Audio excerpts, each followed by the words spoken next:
Psicólogos estão chamando de burnout financeiro. E aí você se apega à sua referência familiar. E algumas referências são muito boas e outras nem tanto. Só que ele gastava 40 mil por mês, então a conta não fecha. Dinheiro não traz felicidade, e a ausência dele?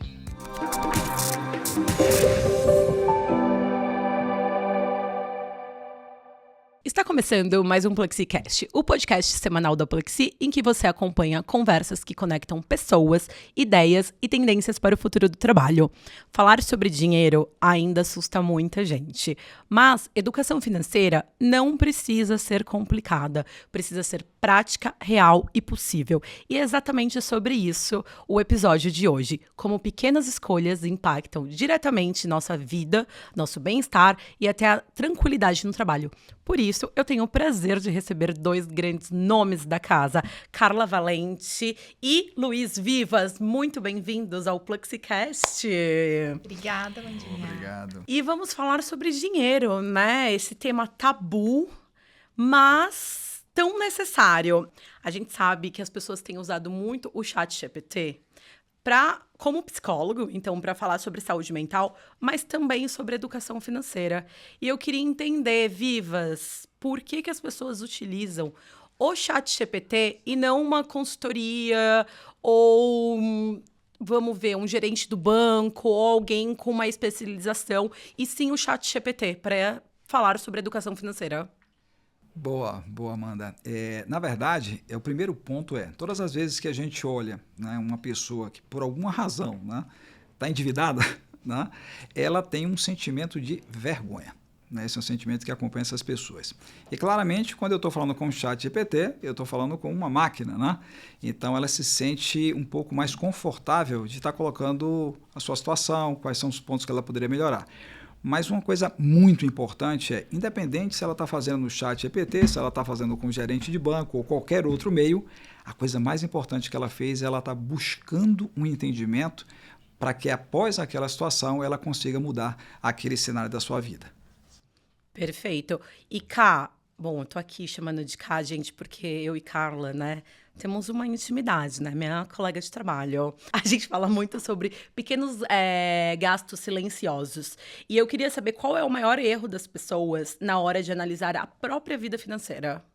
Acho que esses pequenos gastos é justamente aquilo que passa despercebido, né? Então, a gente vai montar uma planilha e aí vê lá o macro que entra, o que sai, os grandes gastos. Mas esquece do cafezinho, do docinho que você comprou depois do almoço. Eu, no grupo de mães, é assim, um Pix para presente não sei quem, outro Pix para atividade X. E aí, de pouquinho em pouquinho, isso vai somando e no fim do mês, muitas vezes, gera um rombo no orçamento. Então, acho que é muito desse olhar de pensar no grande, né? Nos grandes gastos e nos gastos fixos, mas esquecendo que no dia a dia a gente tem pequenos gastos escondidos ali que, a assinatura que a gente esquece, que ficou ali na cobrança recorrente, as coisas que vão passando mesmo e o dinheiro indo pelo ralo, né? Você não contabiliza, por exemplo, esse Pix que você Às passa vezes eu esqueço pro presente que fiz. do amiguinho da escola. Esqueço que fiz, aí faço 2 vezes. Aí, não, Carlos já fez, volta o Pix, não sei o quê. Vira uma confusão, né? No dia, nessa correria, vira uma grande confusão. Vivas, você que é um grande especialista, né, de educação financeira, e aí eu tenho uma curiosidade, por que você foi se especializar em educação financeira? E, bom, responde essa primeiro, depois eu faço a próxima. O que me chamou mais a atenção, eu sempre trabalhei na área financeira, desde sempre no banco, e há 2 anos eu estou aqui na Plexi, né, e que bom que a gente está podendo falar nesse tema, porque é um tema que impacta 80% das famílias do Brasil, o endividamento. E o que me chamou muita atenção foi que de que forma nós, que trabalhamos com recursos, dinheiro, né, nós podemos ajudar essas pessoas a terem essa leitura que a Carlinha teve aqui agora, né? Porque, de fato, eu vou te falar que possivelmente 80% a 90% das pessoas não tem uma planilha. E aí a gente começa a pensar o seguinte, olha, a planilha, Vivas, tem que ser no Excel.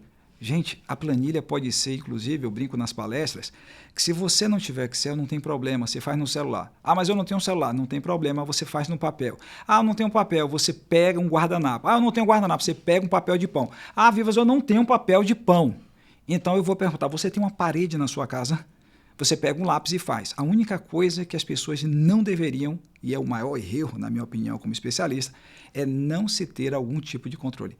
Porque é exatamente isso que causa o descontrole. Se você não sabe o que você ganha e o que você gasta, esse é o primeiro erro para que você tenha o desconforto que a gente quer evitar nesse podcast.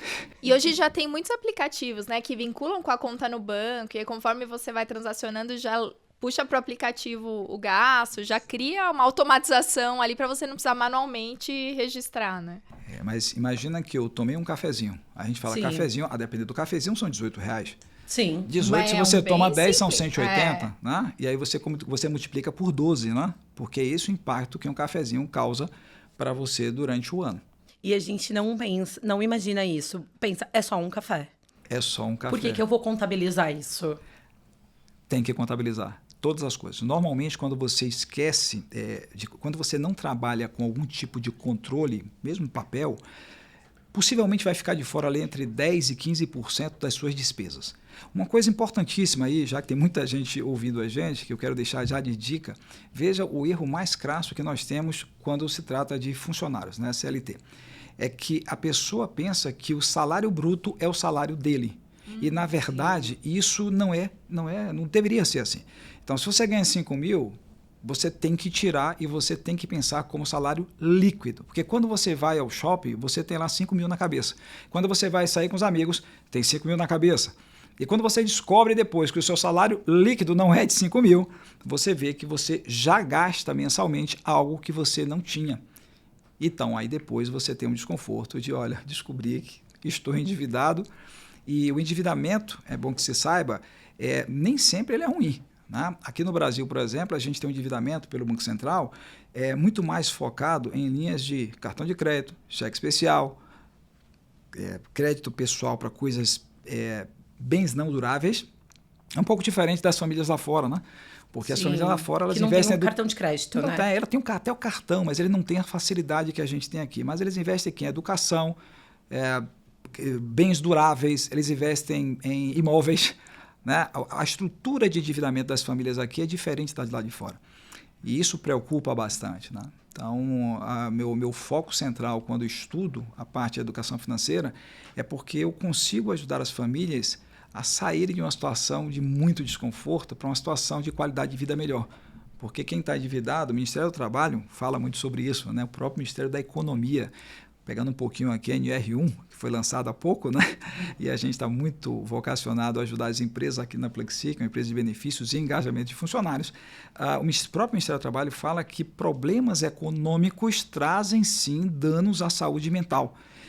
Trazem danos, e isso é fato, porque, Amanda e Carlinha, vejam, e você que está nos ouvindo aqui, porque a pessoa ela fica mais ansiosa, porque ela não consegue dormir direito, ela fica mais estressada, ela tem um termo agora novo que os psiquiatras, psicólogos estão chamando de burnout financeiro, né? Elas têm menos produtividade no seu trabalho, elas têm mais acidentes de trabalho, olha quanta coisa impacta a vida das famílias, e isso é o meu grande motivador para poder ajudar essas pessoas a terem uma noite de sono melhor.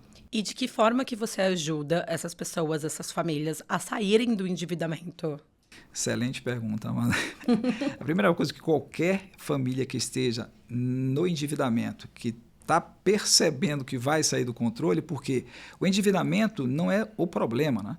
A inadimplência, a chegada da inadimplência é que passa a ser quando a pessoa não cumpre os compromissos, fica sem pagar, né? Sim. Então, a primeira coisa que as pessoas precisam saber é que para todas as situações há uma saída. Há uma saída. Então, eu, como orientador financeiro, sempre falo isso para as famílias. Calma, vamos primeiro, né? Primeiro de tudo, para tudo. Bota todo mundo numa sala, Carlinha. A família tem que participar, não pode ser uma pessoa só. Por quê? Porque tem outros membros da família. Então, quando você para a sua família, você faz um compromisso mútuo de mudanças comportamentais. Porque o consumo, ele vai existir sempre. Agora, a compulsão pelo consumo precisa ser avaliada. Muito bem. E aí você vai fazer o quê? Um diagnóstico. Como é que essas famílias estão, quanto que ganham, né? Aí tem que botar tudo, não pode esquecer nada. E principalmente quanto que gastam. Porque quando eu faço o mais com menos é que a gente vai ver, de fato, a saúde daquela família. Ficando positiva, a gente consegue fazer investimentos. Ótimo. Ficando bate 0 a 0 ali, né? O break-even, a gente vai ter que fazer alguma coisa para ter investimentos. E se estiver negativo, ou seja, você ganha menos do que gasta, aí a gente tem que fazer realmente um plano de ação onde todos terão que participar. E Vivas, você estava falando justamente sobre o fato de Plexi ser uma empresa de bem-estar do colaborador e uma empresa de benefícios. E a pauta de educação financeira, ela se tornou muito importante para o RH e para a área de benefícios dentro das empresas. E por quê? E aí eu acho que conecta um pouquinho com o que você trouxe sobre saúde mental e tudo mais, né? E eu vou aproveitar e fazer outro gancho aqui, que é uma pauta importante também quando a gente está olhando ali para compliance também, né, Ká? Sim. Pensando que a gente fala no fim também, né, de um meio de pagamento e que ao receber os benefícios passa também pelo olhar do colaborador de como gerir esse benefício para que ele dure por mais tempo, para que ele seja aplicado da forma mais inteligente dentro dali da composição daquela família, do desenho daquela família e até a forma como a gente distribui os benefícios, né, entre as carteiras, não deixa de ser uma forma de gestão financeira dos benefícios. Então passa também por esse olhar de como viabilizar e como ajudar essas pessoas a utilizarem melhor os seus benefícios. E Vivas, por que essa pauta é importante dentro do cenário de RH? Boa! Hoje está sendo ótimo, porque a gente está tendo a oportunidade de mergulhar no mundo dos RHs para ajudar, porque afinal de contas os RHs cuidam de pessoas, né? De pessoas, e se elas estão doentes porque elas estão endividadas, de que forma? É um ecossistema, né? É um ecossistema. Eu estive no Rio de Janeiro há mais ou menos 2 semanas atrás e uma das empresárias me falou, Vivas, eu estou tendo 2 informações importantes aqui em relação a isso. A primeira é que eu estou tendo muitos pedidos de desligamento por força da situação financeira das pessoas. Então, eu estou tendo um turnover em função da saúde financeira. As pessoas não estão tendo condições de pagar, querem receber o recurso da demissão para poder dormirem. E a segunda, essa é um pouquinho mais complexa, e a Carlinha ajuda a gente sempre nisso, e para as empresas, muito importante, é uma pessoa que tem, né, um nível de endividamento muito grande, ela se torna muito mais suscetível a fazer coisas não adequadas dentro da empresa. Né? Então, essa é uma preocupação dos RHs, que já está em voga isso. Muitos RHs, como, por exemplo, a nossa empresa, a Plexi, já estão preocupados. Veja, nós estamos falando aqui um PlexiCast exatamente sobre esse tema. Porque isso aqui vai para os nossos funcionários, mas vai para todo o Brasil, evidentemente, pelo mundo, pela internet, né? E espero que muitas pessoas ouçam. Então, essa é uma preocupação que o RH sim tem que ter, porque impacta diretamente quem move as empresas. Um dado super impactante para que a gente possa ter ideia da importância do RH nesse processo de educação financeira. O Brasil não tem educação financeira. Aliás, pouquíssimos países do mundo têm educação financeira da infância. Mas quando a gente olha especificamente o Brasil, turma, imagina que 10 milhões de jovens entre 18 e 25 anos estão inadimplentes. Não estou falando de endividados, hein? Eles já estão devendo o que pegaram.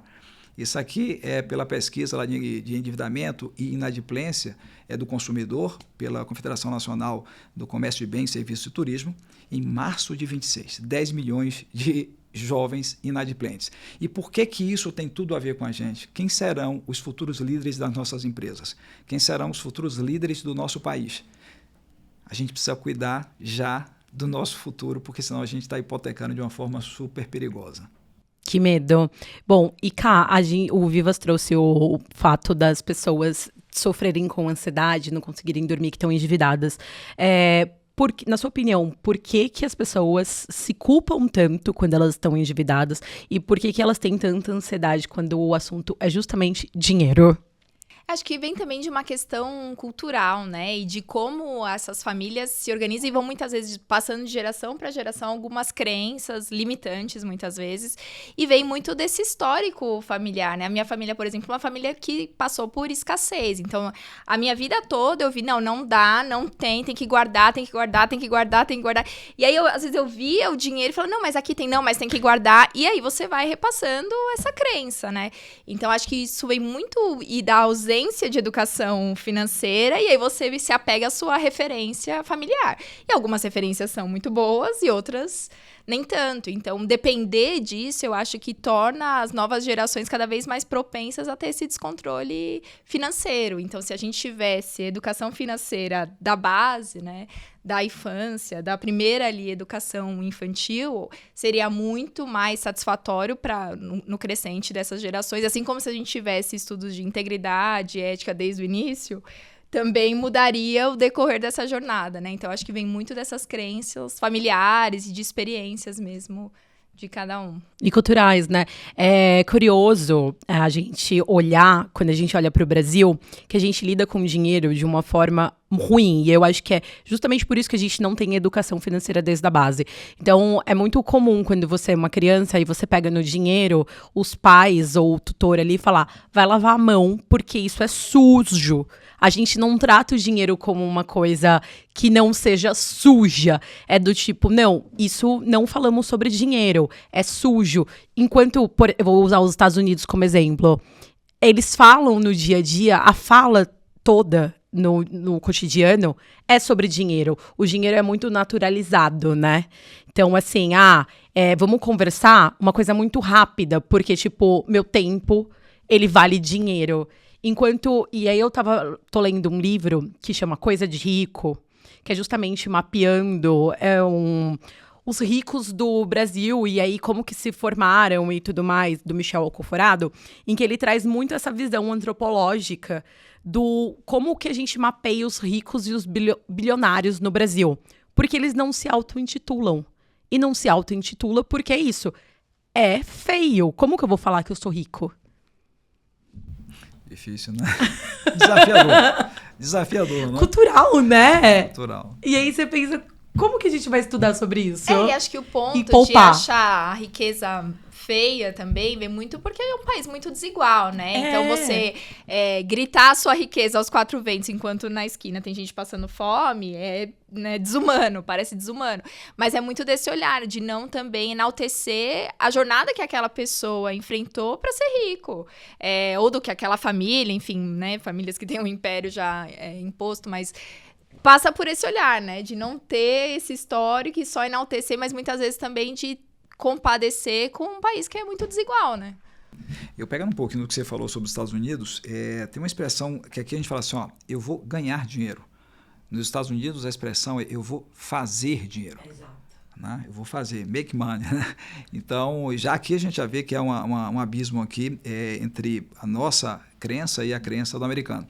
Né? Quem está certo? Né? Quem está certo é aquilo que você entende que é certo para você. Né? Tem pessoas que entendem que a pobreza é o lugar que elas devem estar. É ali que você está feliz? Ok. Mas a prosperidade independe tecnicamente do dinheiro. É você estar numa situação de você estudar, porque através da educação, eu sou um entusiasta da educação, né? Estudo todos os dias, e é através dela somente que a gente consegue mudar as gerações.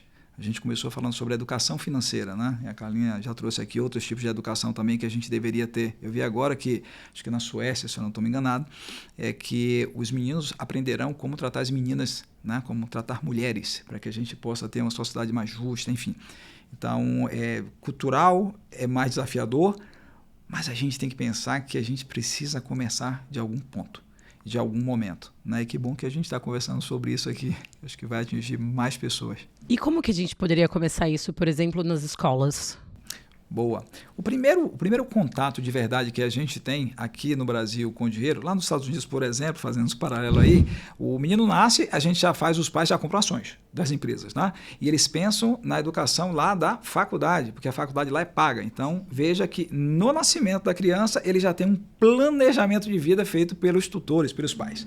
Aqui, o primeiro contato que a gente tem, na verdade, é com uma coisa que pra gente é como se fosse lúdica, né? Que é com um porquinho, né? Sabe o porquinho?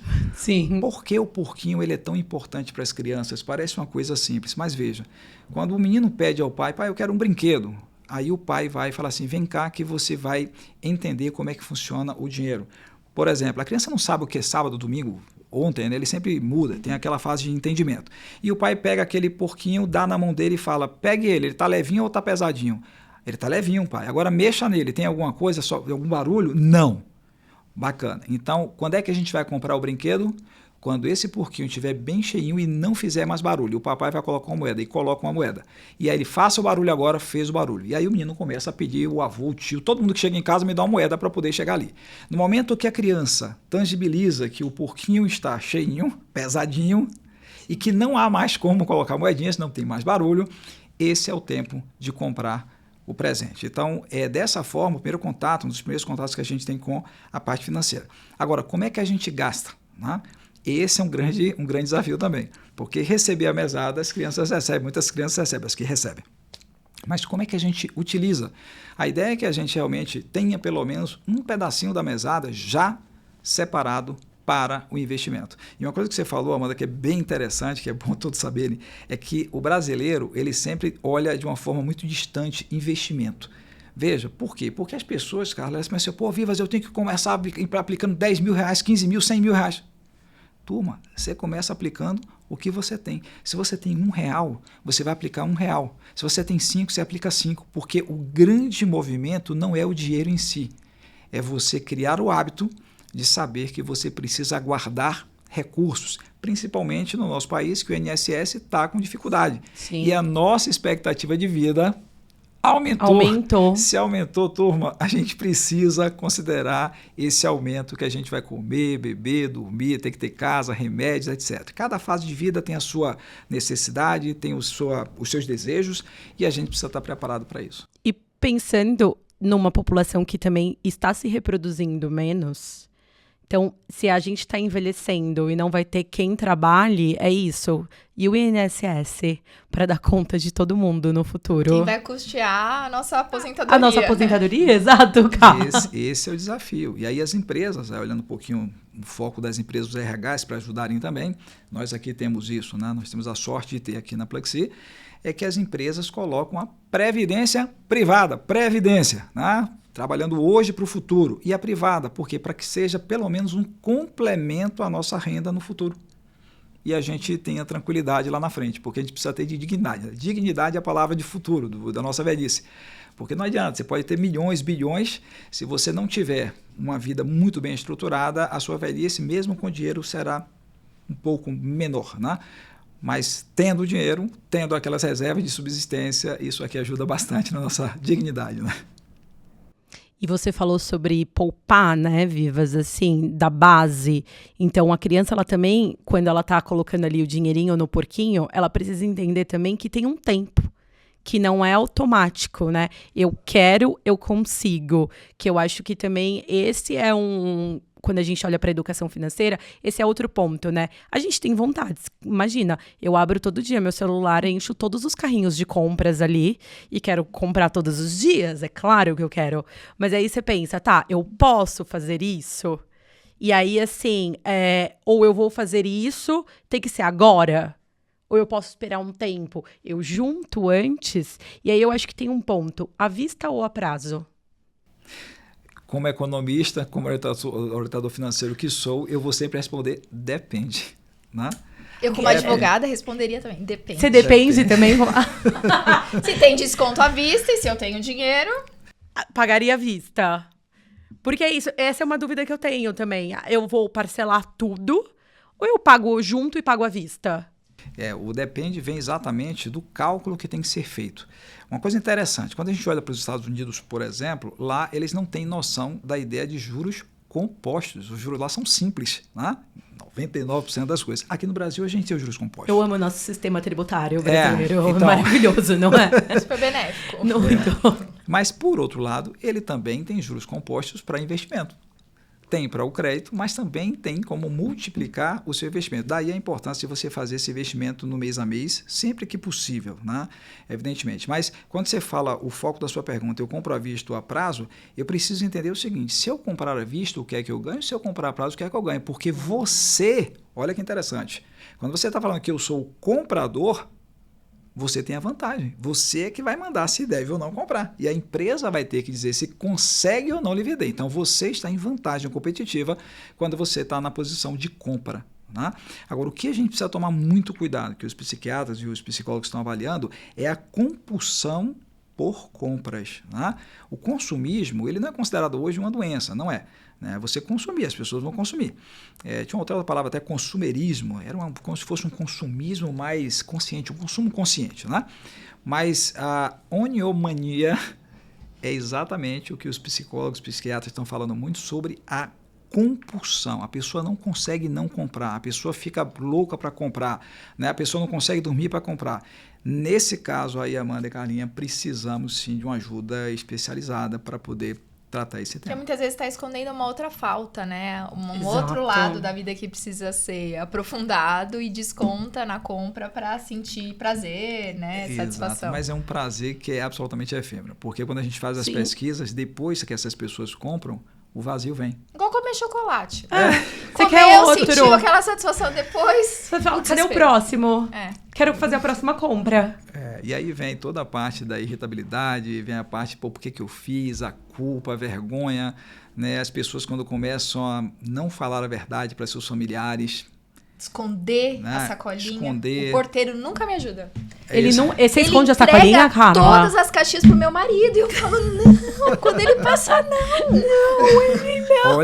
Olha que eu falei aqui uma coisa super importante para o ajuste. Vai ser muito difícil uma família, né, sair de uma situação negativa se todos os membros, todos são todos, né, se eles não estiverem absolutamente em cumplicidade para aquela alteração comportamental. Eu já fiz Você algumas... trouxe isso no início mesmo. eu já Falou, fiz- vamos sentar todos na Todos. sala e conversar sobre algumas esse vezes tema. Eu fiz, Amanda e Carlinha e turma, eu fiz algumas orientações financeiras que você via claramente as pessoas chorando na orientação financeira. Eu me lembro de uma que eu peguei uma família que o pai ele ganhava muito bem, ele ganhava R$30 mil por mês. 30 mil. Então vejam que não está restrito só a camada com uma renda menor. Só que ele gastava 40 mil por mês. Então a conta não fecha. A gente teve que fazer, eles me contrataram para ser orientador financeiro deles. E dentro da orientação, eu disse para ela, olha, você vai ter que abrir mão aqui do seu projeto de pintura. E ela desabou. E ela disse, não, como que você vai tirar a única coisa que me deixa com ar, né, com oxigênio? E aí eu disse, eu sou orientador financeiro, como a gente está fazendo aqui. A gente está orientando as pessoas, está fazendo algumas reflexões para que as pessoas possam, de alguma forma, colocar esse tema em voga com suas famílias. E aí eu fiz uma pergunta para ela, olha, a planilha está aqui. Vamos tirar da alimentação dos seus filhos?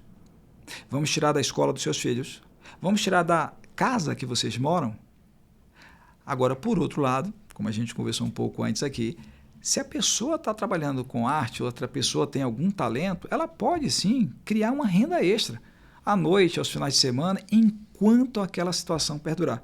Porque ela será temporária desde que a gente faça o marco zero. E o marco zero é o diagnóstico, olhar. E uma coisa que ajuda muito, muito, e aí fica a dica aqui para as famílias, é que no momento que você faz o diagnóstico, você vai entrar em pânico, né? Oh, meu Deus do céu, isso aqui, eu não estava achando. Já pensou eu descobrir o que eu gasto, que eu nem sei o que eu exato, gasto? Mas esse é o grande ponto. Quando você descobre, você toma aquele choque, você olha para a sua família envergonhado, porque você mesmo não sabia. Mas a principal coisa é, tenham objetivos de vida, objetivos claros. O que vocês querem para a vida de vocês como família? O que é que vocês querem enxergar no futuro? O que é que você quer para a sua vida profissional também? Porque isso ajuda muito. E aí você coloca também como um exercício mesmo de compra, todas as vezes que você for comprar alguma coisa, faça 3 perguntas. Né? Essa coisa que eu vou comprar vai me colocar sentado de novo com a minha família para passar aquele desconforto? Essa coisa que eu vou comprar vale a educação dos meus filhos? Essa coisa que eu vou comprar vai me ferir? Vai ferir os valores que eu acredito? Se uma delas for sim, vai ferir, sim, vai me colocar qualquer um. Se tiver um sim para essas perguntas, saia de perto. Dica de compra, principalmente para as meninas, né? Por quê? Porque vocês têm um jeito diferente dos homens de comprar. Fato. Girls math. Yes. Vamos lá. Olhe aquele vestido, se apaixone por aquele vestido, estou falando vestido, mas pode ser qualquer situação, e se dê 3 dias longe dele. Isso Nossa, funciona. Isso funciona. Isso funciona, isso é verdade. 3 dias. Por isso que eu deixo os meus carrinhos Esquece cheios. o carrinho e depois Ele volta. fica lá e depois É. eu volto. Eu fico pensando. Você coloca o look e pensa, será que aquela peça ali não ficaria bom? E aí você fica pensando nela. Eu faço isso pra testar.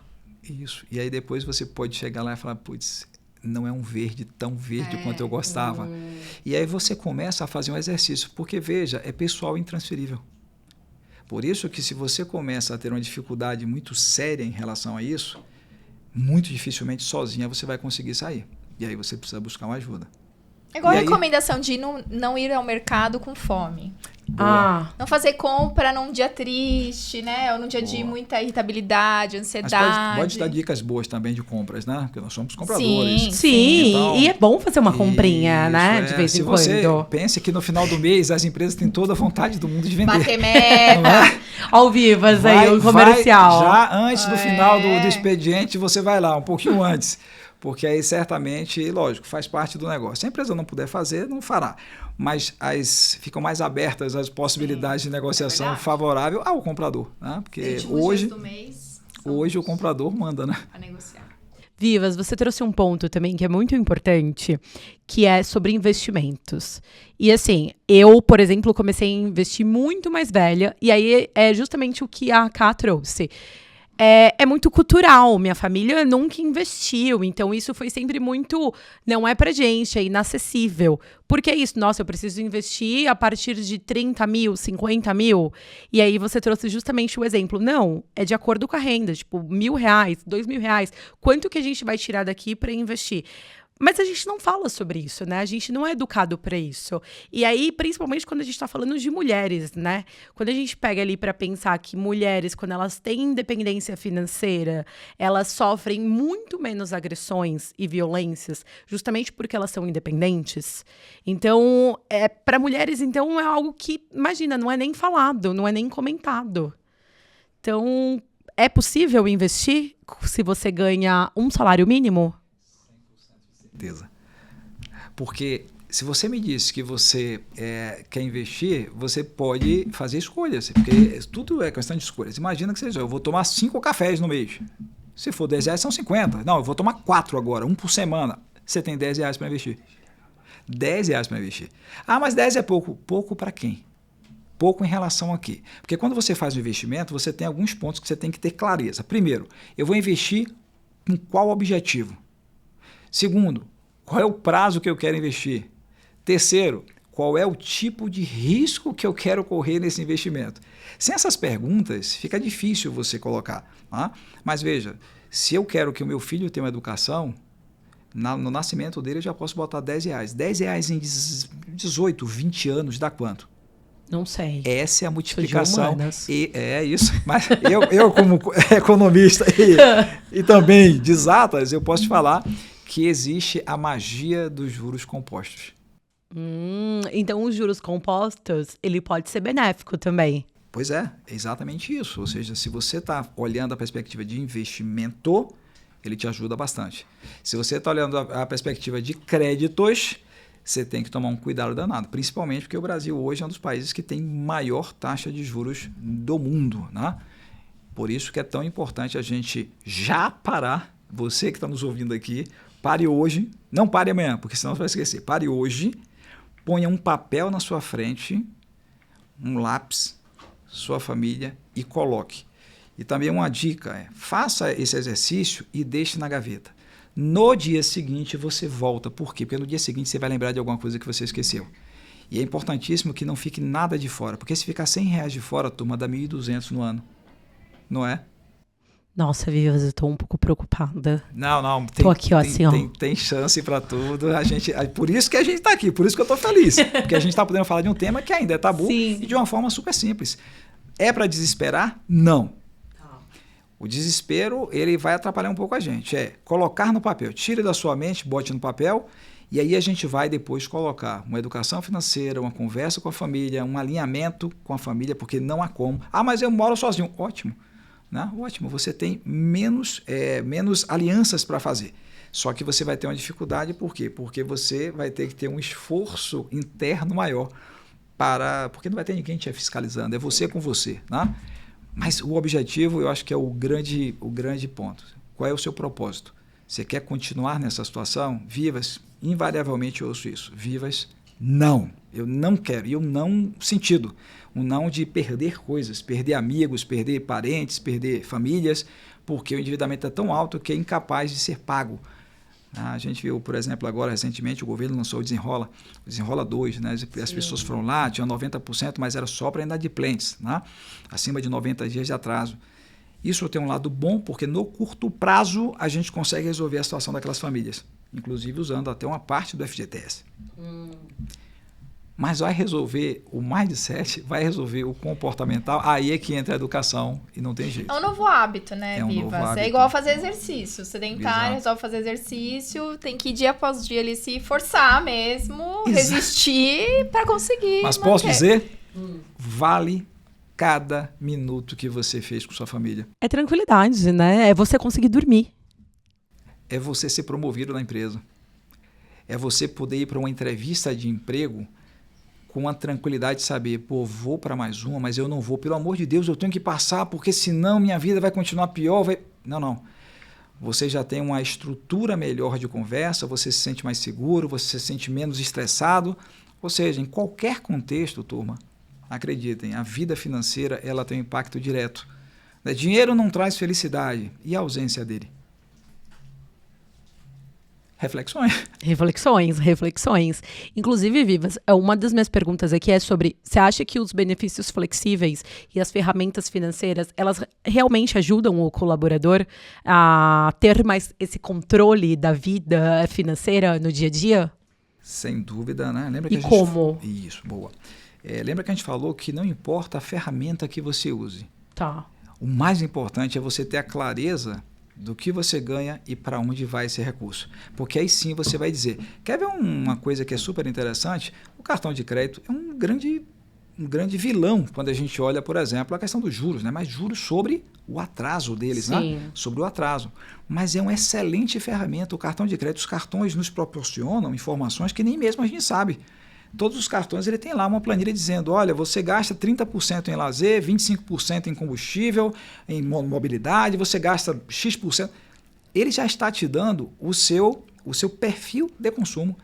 Então, você com base naquilo, você consegue, pô, eu gastei muito em lazer esse mês, vou segurar a onda para o mês que vem, né? Exato. E quando você traz para as empresas, né, a questão de nível de engajamento, por exemplo, é verdade que grande parte das empresas, a gente tem aqui mais de 160 mil clientes aqui na Pluxee, e a gente fala muito sobre isso, a gente tem no próprio aplicativo nosso também, oportunidade de descontos, né, que a gente tem para os nossos parceiros.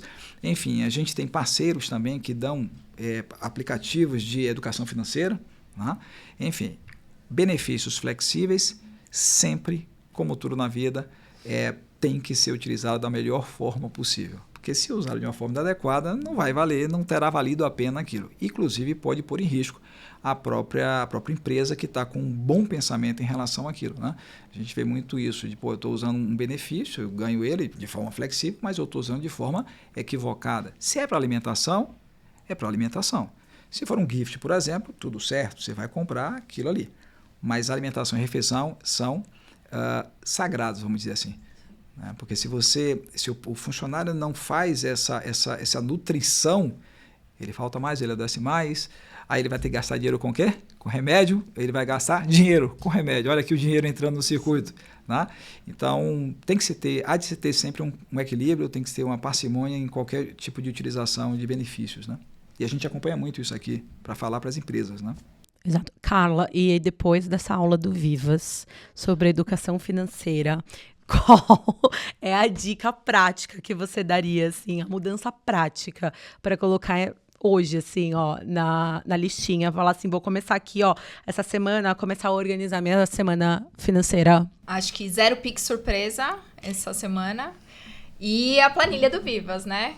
Vai chamar planilha do Vivas. Isso, compartilha com a gente a planilha do Vivas. Bora. Por favor. Eu amei. Planilha do Vivas, é isso. Não, mas é isso. Eu acho que ia ter o controle mesmo e se policiar desses gastos que vão escapando aos poucos, assim, né? Que a gente nem percebe. Olha aí, a escola do Joaquim e da Juju. Cheio de presente. O presente do o dia Pix das mães, ali, do dia ó. da professora, do dia do... Quando você vê, ó... E olha a facilidade. A gente está falando do Pix, porque Pix é facilidade. Assim como o cartão de crédito é facilidade. É uma mágica. Você pega um plásticozinho, passa lá numa maquininha e pronto. Você saiu com aquele bem de consumo que você queria. Olha que mágica, né? Tão fácil. Só que eu acho maravilhoso. Eu acho meu maravilhoso. filho fala, passa o cartão. Eu falei, vai ter que pagar o cartão depois. O problema é depois, né? O after, né? Paga. Mas até nisso, turma, se a gente faz essa programação, a gente fala para nossa família, pô, chegou o grande dia da gente viajar. Porque olhando uma perspectiva hoje das novas gerações, e aí olhando, porque eu viajo bastante, a gente viaja bastante, não é em si a viagem, né? A gente está comprando agora experiências, né? Como é que vai ser a lembrança do meu filho comigo, né? Da minha esposa comigo, daquela viagem super especial que a gente fez, porque aquilo, o dinheiro não vai corroer, né? Porque ficou tatuado na alma da gente. Então, será que vale a gente ter momentos como esse? Para que se tenha, a gente tem que ter patiência, né? Tem que ter paciência. O dinheiro não nasce de uma árvore. E a gente precisa, assim, valorizar. Uma das coisas que a gente fala muitas vezes, quando a situação está um pouco mais crítica, é quanto de sua vida você está dando para comprar esse equipamento?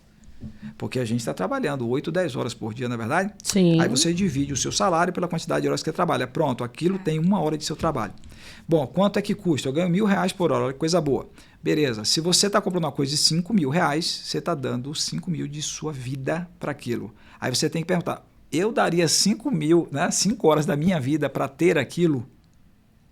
Se a resposta for sim, o lazer e a compra, turma, faz parte da orientação financeira. Eu nunca tiro das pessoas que eu estou fazendo orientação, e é bom que se diga, a parte do lazer. Para fechar esse raciocínio do lazer, sabe o que acontece, Amandia? É que as pessoas pensam que lazer, eu tenho que fazer uma festa, eu tenho que gastar...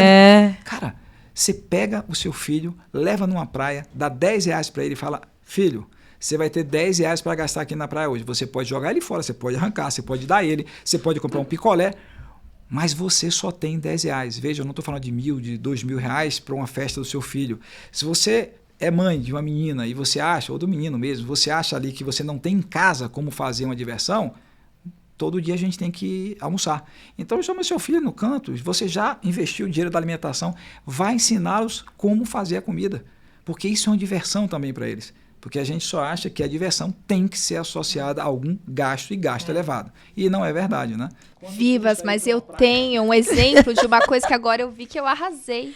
O quê? O meu filho fez aniversário. E aí sempre aquela ideia de, as crianças precisam de uma... Os adultos querem a festa, né? As crianças, qualquer parquinho ali, tá bom. E aí, uma amiguinha dele faz aniversário muito próximo. E as pessoas são os mesmos amigos. Vamos fazer uma festa juntos. E aí, cotamos lá uma casa de brincar, tal, não sei o quê. E aí, ao invés de ter 2 festas, 2 gastos, foi uma festa, os mesmos convidados, os pais felizes, as crianças mais ainda. E é uma forma de comemorar sem gastar. E juntar os amigos. Arrasou. Que exemplo. Arrasei, tá vendo? Esse exemplo foi muito bom, hein? Extraordinário. Já ganhou uma estrelinha na planilha do Na Vivas. planilha do Vivas. Já vou botar aqui. Cases de sucesso. Ok, então, Carlinha. check. Gente, olha, esse papo tá muito bom. Eu vou querer uma consultoria particular depois, Vivas. Todo Prazer. mundo ali na planilha do Tem Vivas. cupom de desconto, Vivas? Passa aqui, ó, o cupom Vivas de desconto. Mas a gente tem um quadro muito importante aqui no PlexiCast, que é o De Dentro pra Fora. E é claro que eu quero fazer esse quadro com vocês. Então, eu quero saber um erro e um acerto na carreira e como isso impactou decisões futuras. Pode começar, Carla Valente. O meu maior erro e acerto, eu acho que eles se combinam numa mesma situação. Eu vivi algumas situações na minha carreira em que me colocaram em situação de decisão mesmo, né? De, isso que eu quero, isso que eu não quero. E numa dessas situações, atuando em compliance, muitas vezes a gente se vê em situações que colocam à prova justamente o que a gente está fazendo, né? Que é fazer o certo. Então, já passei por empresas em que me colocaram numa situação de mentir, que eu estava fazendo coisas, quando na verdade eu não estava, não era autorizada a fazer, etc. E num primeiro momento pareceu um erro, porque eu disse, não, desse jeito eu não vou fazer, se é para ser assim, estou indo embora. E assim, eu estou indo embora sem ter o emprego em vista. E parecia um grande erro, uma grande loucura, né? Como é que você sai sem ter um mês seguinte como arcar com as suas despesas, etc.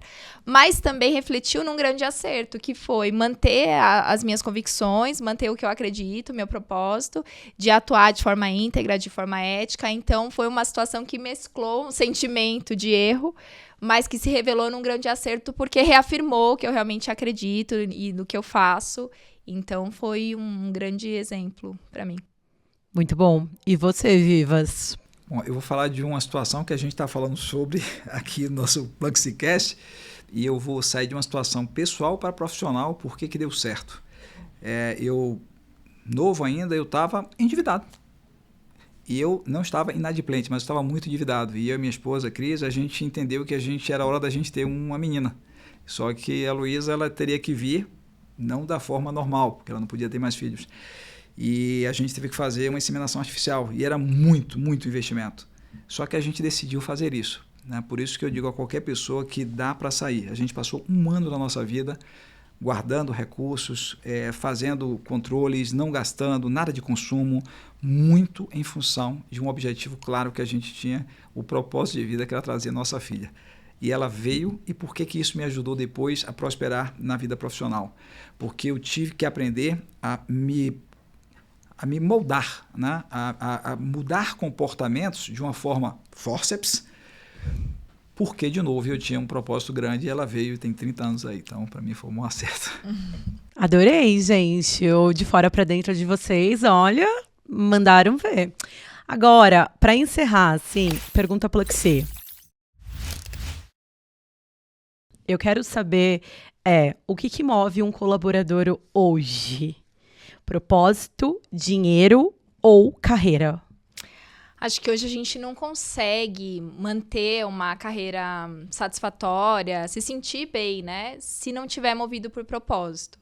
Então, vejo que hoje essas sensações e esse direcionamento está muito entrelaçado. Não vejo as pessoas se engajando em trabalhar, seja no que for, em qual atividade for, se elas não sentirem propósito naquilo. E aí, em decorrência disso, elas tendem a ser mais prósperas, né? Fazendo bem o que elas se propõem a fazer. E aí, o dinheiro acaba sendo uma consequência. Então, acho que são coisas muito entrelaçadas. Para você, Boa. Vivas. Quando a gente olha aqui, por exemplo, o Happiness Index, que a gente também faz parte, a Plexi, a gente vê que cada idade tem o seu, vamos dizer assim, a sua cerejinha para o engajamento, né? Mas eu concordo plenamente com a Carlinha, né? Nada fará sentido ou terá longevidade se você não tiver um propósito. Porque você está acordar, trabalhar, né? E por que eu estou aqui? Para que eu estou aqui? Né? Qual a minha contribuição? Você acaba tendo fragilidade. Se o dinheiro ele não vai comprar a sua noite de sono, por exemplo, né? Ele pode te dar tranquilidade para você dormir, mas a sua noite de sono, por que eu estou fazendo? O meu propósito ele continua sendo, na minha opinião, o que vai definir realmente a felicidade das pessoas. Boa. Bom, o Vivas falou do The Happiness Index, gente. Então, só para contextualizar, é uma ferramenta que a gente usa aqui dentro da Plexi para medir o engajamento do colaborador no ambiente de trabalho. E aí, além da gente usar essa ferramenta internamente, a gente também vende essa ferramenta para as empresas que querem ver ali o engajamento, o nível de comprometimento e, consequentemente, pegar esses dados e melhorar. Então, só dando esse contexto sobre o The Happiness Index. Bom, gente, eu amei o papo. Eu tô aqui, assim, fã. Já assinei a planilha do Vivas. Planilha Vivas. Já temos um produto, de graça, novo produto. Que é melhor, de graça. É isso. Eu queria muito agradecer a participação de vocês dois. Eu tenho certeza que quem ouviu esse podcast assistiu a gente, porque é um videocast, né, gente? Com certeza tirou muitas lições aqui. Vai mandar um inbox para você e pedir a planilha Vivas. É isso. Eu espero vocês para os próximos e muito obrigada pela participação. Obrigada, Mandinha. Obrigada, Vivas. Obrigada, valeu, turma. Eu espero que vocês tenham gostado desse episódio. O PlexiCast fica por aqui, mas se inscrevam no nosso canal para não perder os melhores momentos desse episódio e nenhum segundo dos próximos. Até lá.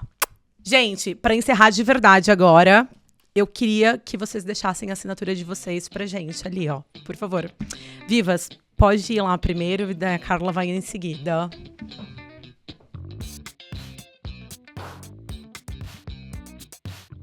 Carlinha, sua vez, por favor, quero sua assinatura.